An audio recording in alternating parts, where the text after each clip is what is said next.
Gloria a Dios. Vamos a leer la escritura en Hechos capítulo 20. Si es posible que lo puedan proyectar. Y en el verso 17 leemos lo que la palabra del Señor nos muestra esta tarde. Y desde Mileto mandó mensaje a Éfeso y llamó a los ancianos de la iglesia. Cuando vinieron a él les dijo: vosotros bien sabéis cómo he sido con vosotros todo el tiempo, desde el primer día que estuve en Asia, sirviendo al Señor con toda humildad y con lágrimas y con pruebas que vinieron sobre mí por causa de las intrigas de los judíos. ¿Cómo no rehuí declarar a vosotros nada que fuera útil y de enseñaros públicamente y de casa en casa, testificando solemnemente tanto a judíos como a griegos del arrepentimiento para con Dios y la fe en el Señor Jesucristo? Y ahora, he aquí, atado en el Espíritu, voy a Jerusalén sin saber lo que allá me sucederá, salvo que el Espíritu solemnemente me da testimonio en cada ciudad, diciendo que me esperan cadenas y aflicciones. Hay una versión que dice, que no está allí, en el verso 24, dice: pero nada de esto me mueve.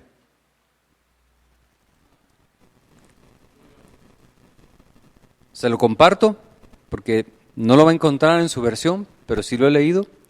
Pero nada de esto me mueve.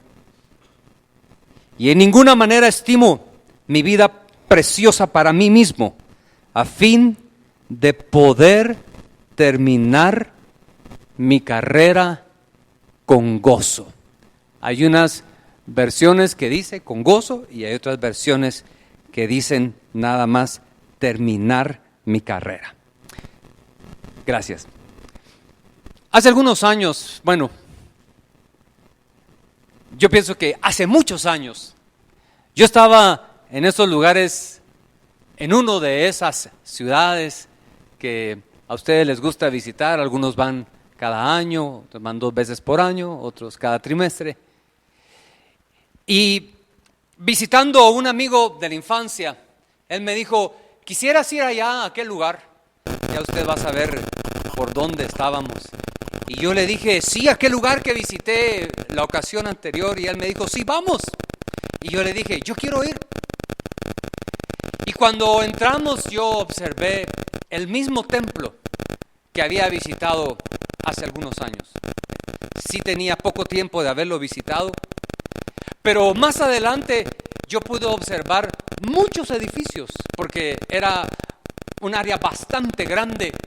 Pero algo me llamó la atención. Y yo creo que a Vlad y Liz no está aquí, pero a ti te va a llamar eso la atención de una manera poderosa. Porque vi el templo, pero muchos edificios que quedaron a la mitad sin construirse. Porque comenzaron simultáneamente la construcción de muchos edificios, pero algunos de ellos quedaron a la mitad. Y algunos quedaron así en declive, otros quedaron solo un piso, otros estaban del lado derecho, otros del lado izquierdo. Y yo le dije: esto no terminó. Y estábamos nosotros en aquel tiempo escuchando lo que había sucedido con el primer televangelista que en Guatemala escuchábamos. La mayoría de nosotros, algunos que son muy jóvenes, no lo oyeron, probablemente no lo conocieron, pero que se llama, porque yo creo que todavía está vivo, Jimmy Swaggart. Recibía $1 millón por día su ministerio. Era famoso en todo el mundo. Se traducía su mensaje a múltiples idiomas. Miles se convertían al Señor Jesucristo.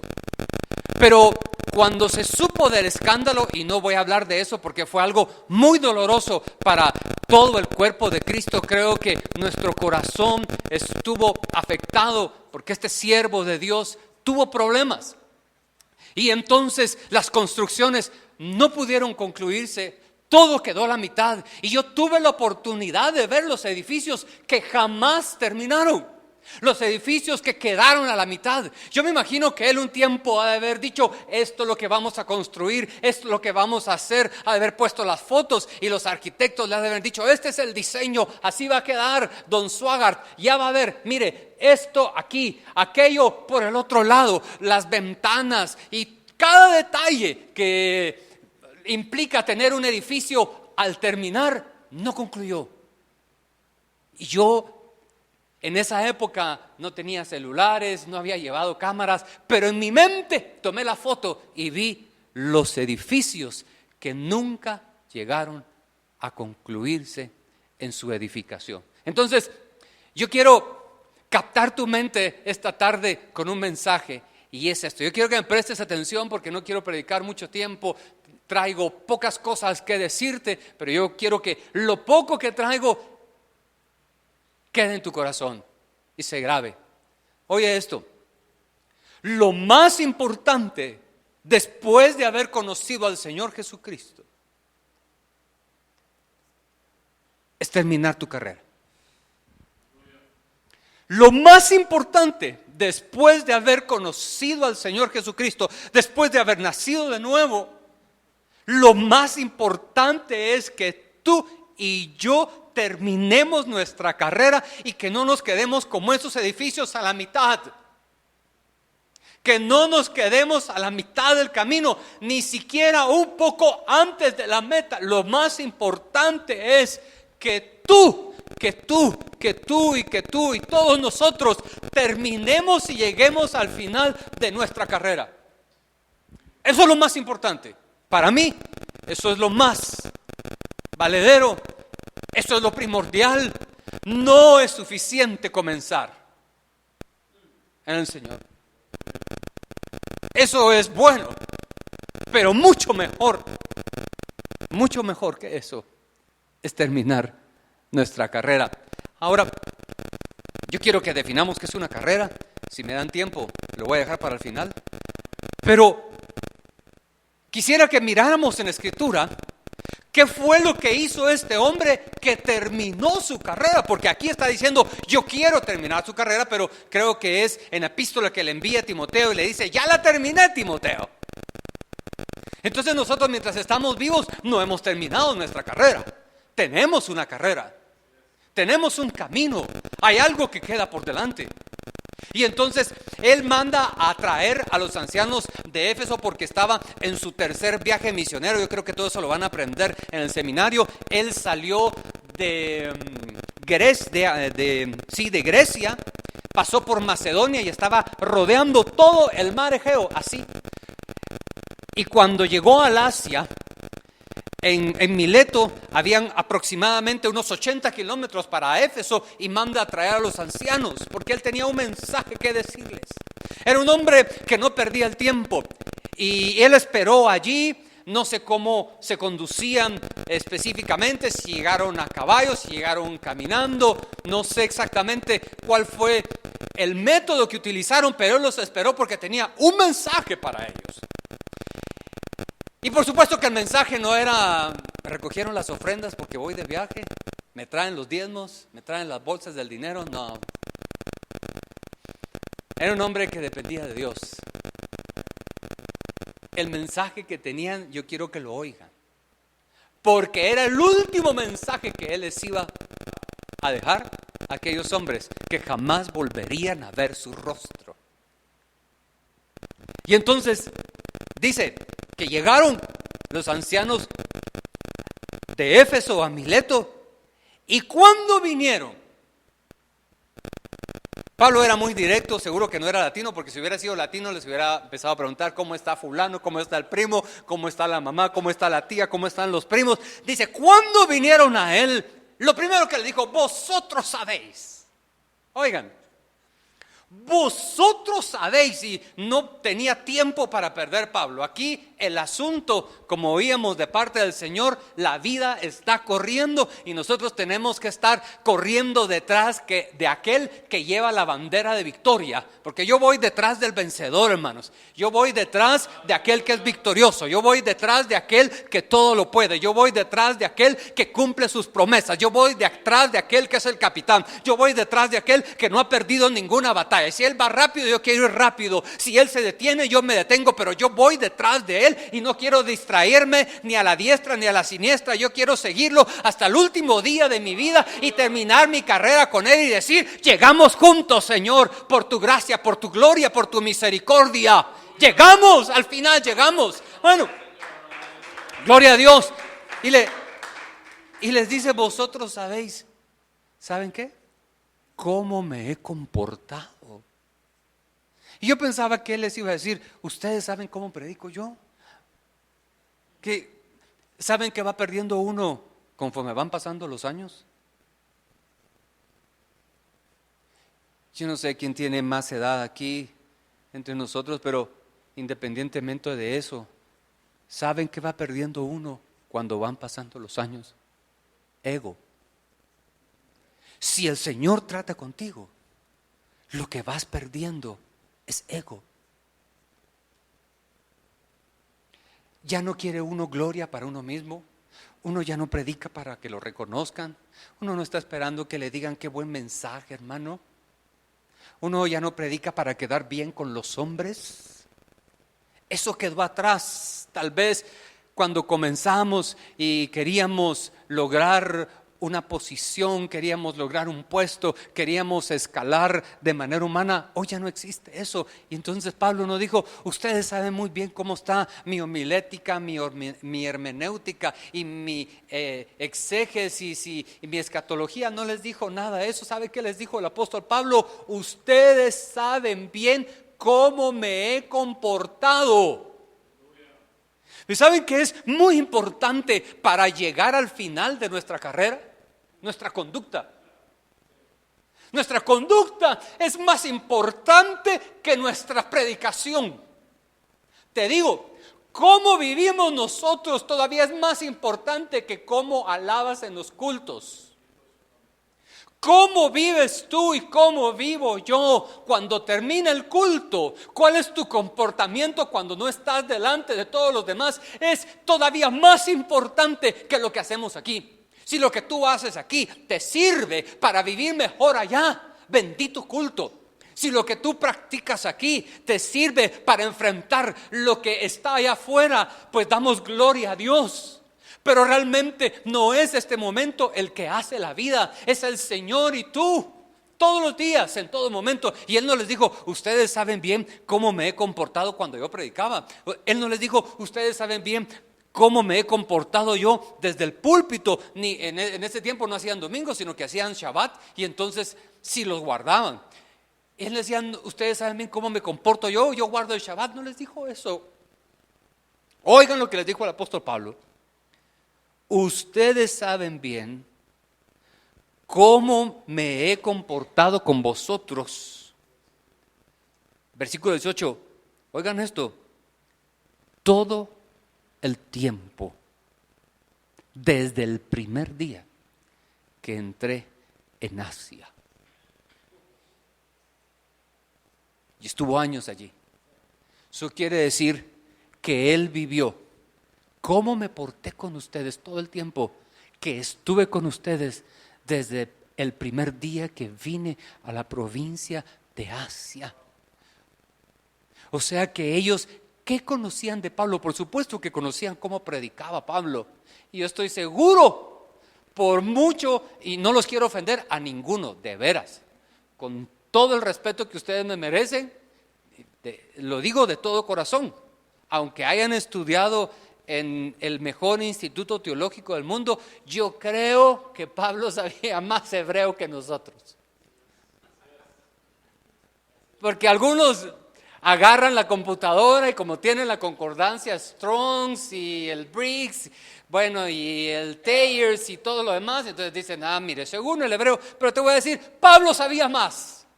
Él era hebreo de hebreos, de la tribu de Benjamín, circuncidado al 8º día, conforme a la ley, fariseo. Mire, ese sabía más que nosotros. Perdonen, hermanos, estudien en todos los institutos teológicos que quieran y gradúense y vayan al Moody y al de Texas y lean los libros de Howard Hendricks. Habría que leerlos, porque la gente dice que Howard Hendricks es el mejor maestro que ha existido, por lo menos en este siglo. Yo no sé. El punto es que él sabía más que nosotros y de repente predicaba mejor que nosotros, y que se sabía el hebreo como hebreo, porque nosotros no sabemos el hebreo como latinos, ¿verdad? Por lo menos hablo de parte mía. Yo me sé el hebreo como latinos, lo que dice la computadora, eso es lo que yo le creo.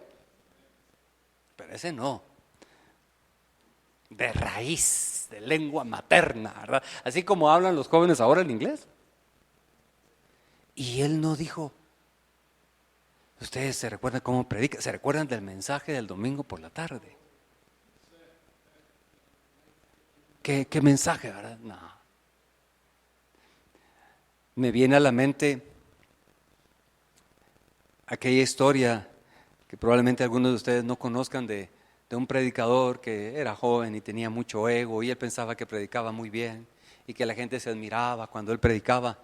Y en eso, al final de un mensaje, llega un hombre llorando, pero bañado en lágrimas, quebrantado, gritando, pidiendo perdón. Y entonces el predicador se le acerca y le dice, ¿qué mensaje me dio el Señor? Y el hombre, en ese momento, tocado por el Espíritu Santo, levanta sus ojos y le dice, ¿cuál mensaje? Y entonces él le dije, el que yo acabo de predicar. Y él le dice, no lo oí. Yo vengo de la calle. En la calle me pasó algo. En la calle me tocó algo. En la calle me habló Dios y me dijo, métete a ese lugar y yo te voy a perdonar tus pecados. Pasa ahí al frente. Yo no oí ningún mensaje. Fue el Espíritu Santo, hermanos. Amados hermanos, nosotros no le llegamos a Pablo. Nosotros, por misericordia, estamos aquí hoy en este lugar, y yo puedo decir algo de la misma manera de Pablo. Eso sí, yo soy lo que soy por la gracia de Dios, y la gracia de Dios no ha sido en vano conmigo. Eso puedo decir yo. Su gracia ha sido suficiente para mí. En eso me parezco a él, en que los dos hemos necesitado de la gracia de Dios. Pero él no dijo, ¿se recuerdan de mis mensajes? ¿Los tienen grabados? ¿Los tienen anotados? ¿Los tienen impresos? Él dijo, ¿ustedes se recuerdan cómo ha sido mi conducta? ¿Ustedes han visto cómo soy yo?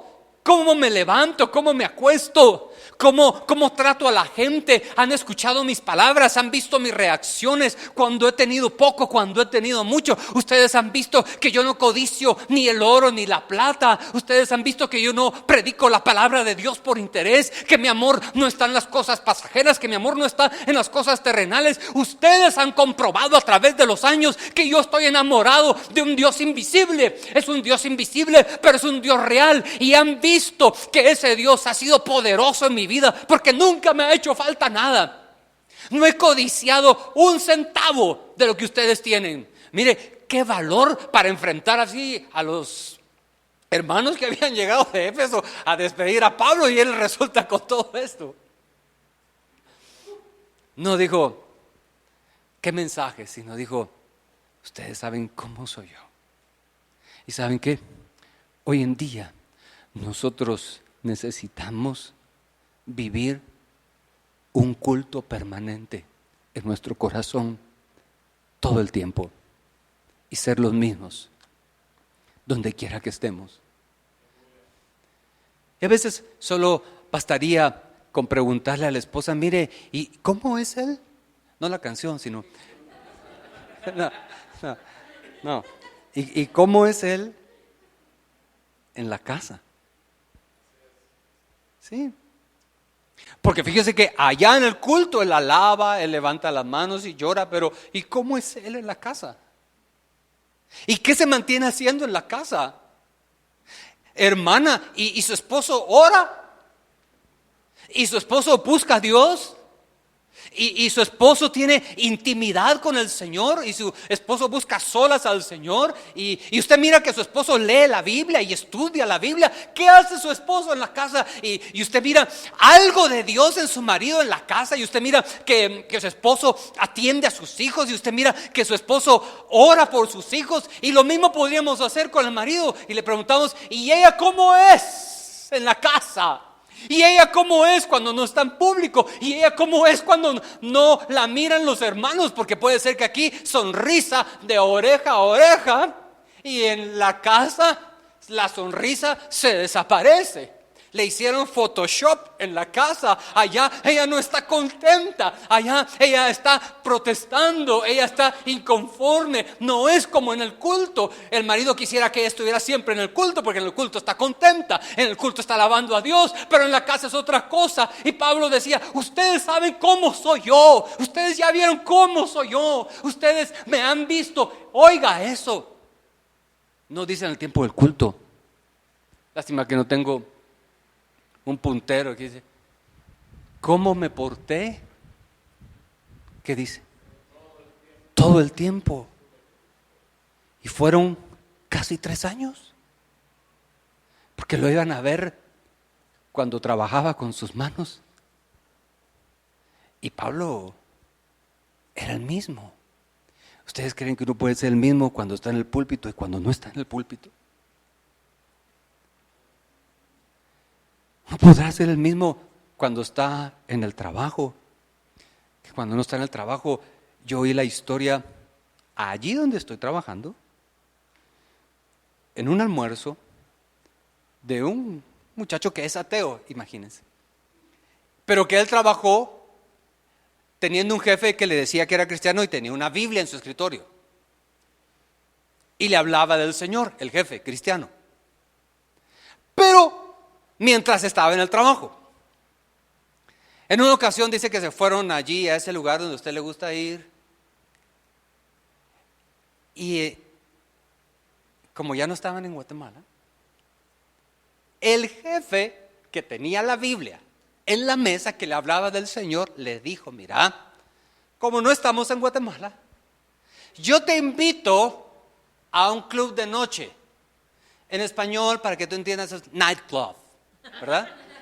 Porque es que si no me doy a entender, pero sí. Perdonen si el acento no es nativo. Y le dijo, pero ustedes los evangélicos van a esos lugares. Pero cuando no estamos en Guatemala y nadie nos ve. Ajá. Igual que Pablo. A Pablo lo encontraban trabajando, él vivía para el Señor. Oigan, hermanos, Pablo era el que decía, y si vivimos, para Él vivimos, y si morimos, para Él morimos. Sea que vivamos o sea que muramos, somos del Señor. Si tú estás aquí, tú eres del Señor. Y si el lunes vas a trabajar y tu esposa no te está viendo, eres del Señor. Y si tu esposo no te está viendo, tú eres del Señor. Y si estás en el trabajo y no te están viendo, eres del Señor. Y si es lunes, eres del Señor. Y si es viernes, eres del Señor. Y si es de mañana, eres del Señor. Y si vas en el tránsito, eres del Señor. Y ustedes se recuerdan de aquel que había predicado el día anterior y le chocaron el carro. Esas son historias de la vida real aquí en Guatemala. Y entonces se bajó del carro hecho un energúmeno y la mujer lo había chocado y había tenido la culpa y le comenzó a gritar y estuvo casi a punto de empujarla. Y en eso la mujer le dice, hermano, yo lo oí a usted predicar el día de ayer en tal lugar. Y allí cambió. Y se recordó que era creyente. Allí se le vino a la mente si yo soy cristiano. Y yo no soy cristiano nada más para la hora del culto. No solo digo amén cuando estoy en un lugar donde se alaba al Señor, cuando oigo la música. Somos creyentes todo el tiempo. Si tú estás enfrente de un computador o de un ordenador, o si estás enfrente de un televisor, si estás solo, si estás viendo televisión, si estás en el cine, si estás en un centro comercial, tú eres del Señor y el Señor está contigo. Por eso decía Pablo, recuérdense no solamente lo que yo les he enseñado, recuérdense el ejemplo de vida. Ahora yo me pongo a pensar en esto, ¿cuántos de nosotros podríamos decirle a nuestros hijos, los que somos ya padres, que nos acaban de celebrar? Y que nosotros podríamos decirle, ¿dónde está Pepo? Ah, sí, ya está. Y que Vladi le diga, ¿verdad? Tú sabes, ¿cuántos años tienes, Pepo? 20. Y que Vladi le pueda decir, Pepo, tú sabes, desde que tienes memoria, cómo me he portado yo todo el tiempo. Porque a veces las predicaciones se olvidan. Y les voy a contar algo.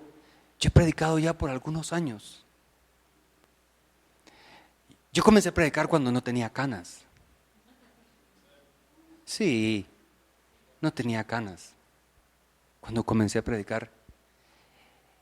Y yo estoy seguro, no solo que a la gente se le han olvidado mis mensajes, a mí se me han olvidado mis mensajes. Pero ¿saben qué se le queda a la gente? Cómo tú vives, cómo tú eres, cómo somos nosotros. Y si nos encuentran en la calle, sorpresivamente, y nos dicen, mire, ¿y usted es el que predica? Y no estamos mostrando una actitud de bondad y de creyentes y de convertidos y de gente temerosa de Dios. Esto a mí me da temor, porque digo que estamos en el tiempo en el que ya no se vale jugar a los cultos. Ya no venimos aquí a pasar un buen momento o a entretenernos, venimos a comprometernos con el Señor. Es importante que prediquemos la palabra a tiempo y fuera de tiempo, pero también es importante que nuestra vida testifique que la palabra está haciendo un cambio interno poderoso en nuestras vidas y que los demás se den cuenta. Porque yo le digo a mi esposa, mira, cuando nosotros tengamos cierta edad y cuando nuestros hijos tengan cierta edad, ellos van a hacer una evaluación. ¿Sabías tú eso, Satra? Y nosotros no les vamos a preguntar, sino que ellos van a hacer su evaluación y van a decir, mi mamá era piadosa, mi mamá era mujer de Dios, mi mamá buscaba a Dios. ¿Se acuerdan de el canto Si Él cuida de las aves? Ajá. Ese canto fue famoso hace muchos años porque un cantante lo oía de su mamá, porque ellos eran pobres y muchas veces no tenían recursos. Y cuando venía el tiempo de la necesidad y no tenían el recurso económico para comprar el pan, el niño se preocupaba. Y este niño, que después fue cantante, miraba a su mamá, pero creo que no tenían papá, y entonces cuando les hacía falta el dinero físico, ella comenzaba a cantar. Y él oía a su mamá cantar, en vez que su mamá se quejara o que se pusiera a llorar o que hiciera un berrinche y que dijera qué pasa con Dios, que no nos oye, que nos abandona. Ella se ponía a cantar que si el Señor cuidaba de las aves, iba a cuidar de ellos, y a él no se le olvidaba. Y milagrosamente, conforme pasaron los años, él nunca se murió de hambre. Y cuando cantaba decía, yo canto este canto que cantaba mi madre, porque cómo nosotros nos comportemos delante, y especialmente delante de nuestros hijos, que son nuestra principal responsabilidad. ¿Cuál será la más grande responsabilidad? Pablo, porque no tenía hijos. Pues que yo sepa, no tenía hijos. No sé si en la teología moderna ya se los descubrieron. Pero él tenía hijos espirituales. Y entonces él era el ejemplo para ellos. ¿Cómo me he comportado? Es más importante que cómo yo he predicado. ¿Qué más dice? Yo creo que ya voy a ir concluyendo. Dice acá en el verso 22, y ahora he aquí. Esa palabra me gusta, obligado, pero tiene un asterisco porque esta es la NBI, o sea que ellos la adaptaron. Porque lo que dice en el original, según entiendo yo, es encadenado por el Espíritu. Yo pienso en este paladín del Evangelio, cómo era su vida. Sencillamente una vida encadenada al Espíritu de Dios. Y yo estaba estudiando esta palabra encadenado y es atado de tal manera que no tienes forma de escapar. Así vivía Pablo, encadenado al Espíritu. Y yo te pregunto, ¿qué es lo que te encadena a ti? ¿Qué te encadena a ti? Hasta el pecado nos puede encadenar. Yo estaba oyendo a un predicador hace poco que dice que uno cree que domina el pecado solamente para darse cuenta prontamente que es el pecado el que lo domina a uno. Uno no puede jugar con el pecado. Uno no puede pensar que domina ciertas áreas. ¿Sabes qué? Tú no dominas nada. Lo único que nosotros podemos hacer es permitirle al Espíritu Santo que obre en nosotros y decir, yo todo lo puedo en Cristo que me fortalece. Pero si no es Cristo en ti, nosotros no podemos nada. El mismo Señor lo dijo, sin mí nada pueden hacer. Es nada más por las fuerzas de Él. Es nada más por lo que Él nos suple. Es nada más por lo que Él nos fortalece. Si no fuera por el Señor, no estaríamos aquí. Ni siquiera este día. No habría predicador, ni siquiera habría quien escuchara a este predicador. Pero Pablo vivía encadenado al Espíritu. Y yo no sé si pueden poner allí la versión 60 si la tienen. Pero que en lo que termino con el último pensamiento, te quiero preguntar, ¿qué es lo que a ti te encadena?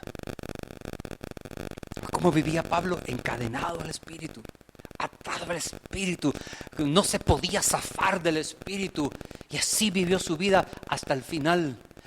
Como que fuera una cadena, pero qué maravilla que uno pudiera decir, yo no me desvío porque yo estoy encadenado al Espíritu. El Espíritu me tiene atado, no me puedo salir, no me puedo escapar, me tiene atrapado el Señor.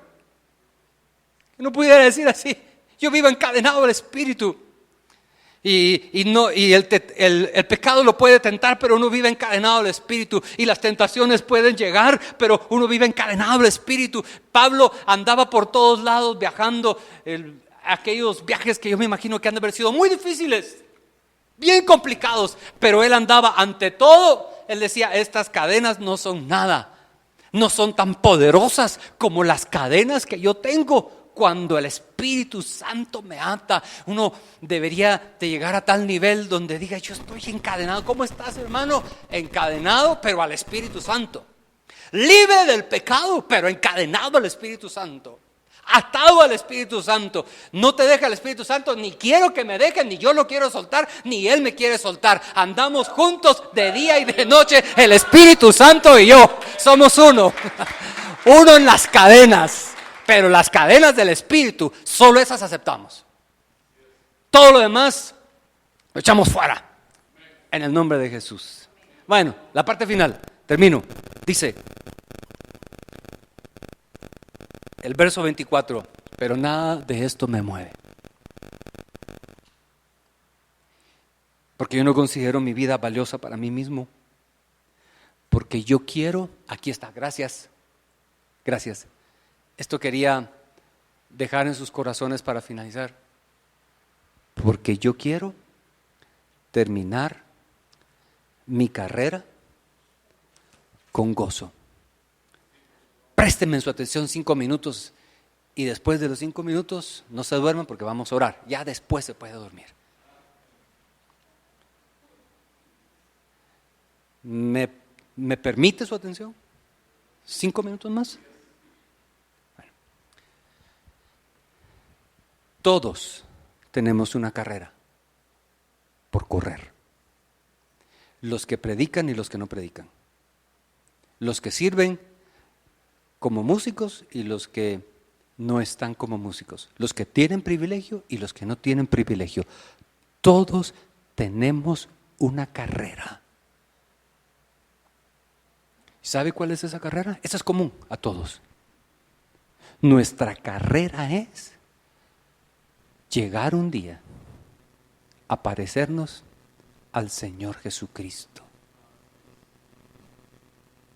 y poder decir confiadamente: no vivo yo, es Cristo que vive en mí.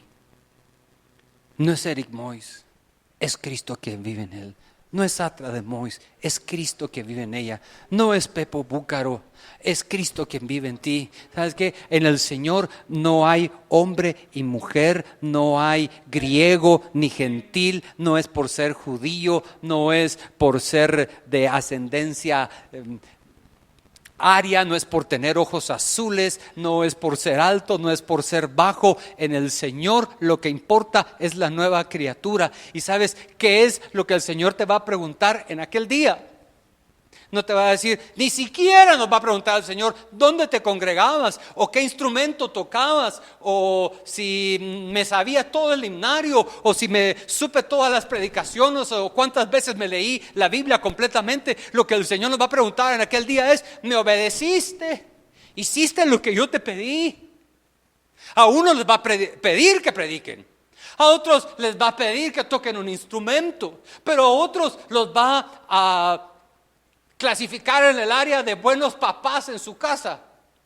A otros va a clasificar en el área de buenas mamás, o de buenas esposas, o educadores de los hijos, o ser testimonio en el trabajo. ¿Ustedes creen que un siervo de Dios es el que predica? No solo.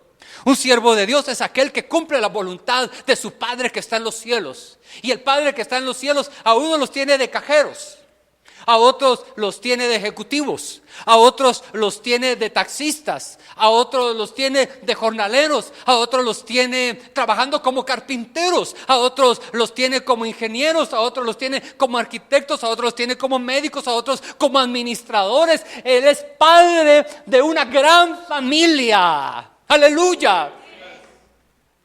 Pero ¿sabes qué? ¿Dónde está tu carrera? Y tu carrera es parecerte a Jesucristo. Tú tienes una carrera. Tu carrera la tienes que terminar. Yo quiero terminar mi carrera. Por supuesto que me agradaría predicar mi carrera predicando, porque yo creo que el Señor me llamó a eso. Pero me gustaría más terminar mi carrera y no que me digan: qué bonito mensaje. Yo no quiero eso. Yo ya pasé ese tiempo. Yo quiero parecerme al Señor Jesucristo. Yo quisiera llegar a decir como Pablo: yo vivo encadenado al Espíritu Santo. Yo quisiera terminar mi carrera y decir: ustedes saben cómo he vivido yo, cuando me ven y cuando no me ven. Y terminar mi carrera, ¿saben qué? ¿Cómo? Contento, no amargado. no destrozado y no decir, Señor, no sé ni cómo llegué. Y qué líos los que tuve, y la vida ahí en la tierra fue miserable y fue problema tras problema. Yo fui pastor. Vladi sabe. Algunos no saben, pero yo fui pastor a tiempo completo. Y les voy a decir algo, yo disfruté ser ministro a tiempo completo. Y tenía problemas con los hermanos.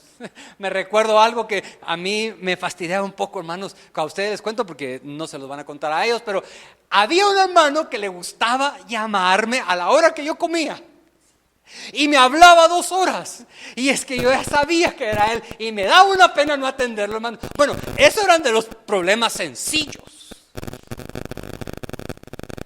pero era casi a diario y no tenía un tema especial, sino que él estaba jubilado y entonces le gustaba platicar, y llegó un momento en que le decía, ¿sabe qué? Fíjese que voy a comer y nos platicamos después. Pero yo fui feliz.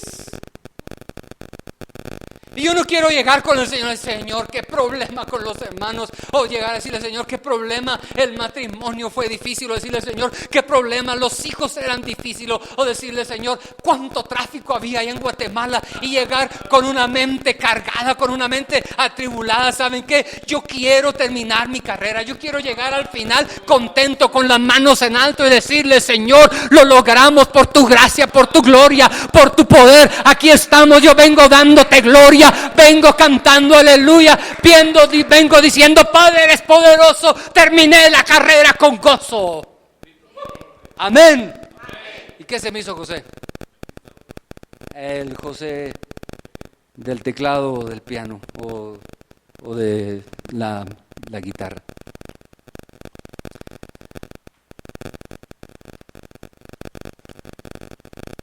Es más importante terminar la carrera que comenzarla. Tu carrera más importante es que te parezcas al Señor Jesucristo. ¿Sabes qué es eso? Tu carácter. Eso es. Tu carácter. Y tú puedes, si quieres, recibe unos cursos de homilética. Yo acabo de estar el domingo pasado con mi esposa, con un doctor de homilética que vino de la Argentina, que está en Texas, y yo le pregunté algunas cosas. Está bien, se vale. ¿Quieres mejorar? Y cualquier cosa como recurso está bien. Pero hay algo que no puede hacer la homilética. La homilética no es el Espíritu Santo. Y no puede hacer que uno se parezca a Cristo. ¿Ustedes creen que pueden haber jóvenes que sean victoriosos y que venzan las tentaciones? ¿Y si están encadenados al Espíritu Santo?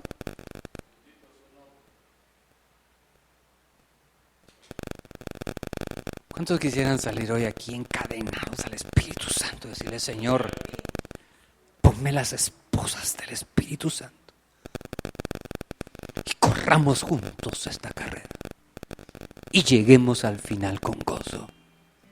Y que en esta compañía y que yo encadenado al Espíritu Santo me llegue a parecer más a ti, esté donde esté, domingo, sábado, entre semana, en Guatemala o de viaje, en vacaciones o en tiempo de trabajo.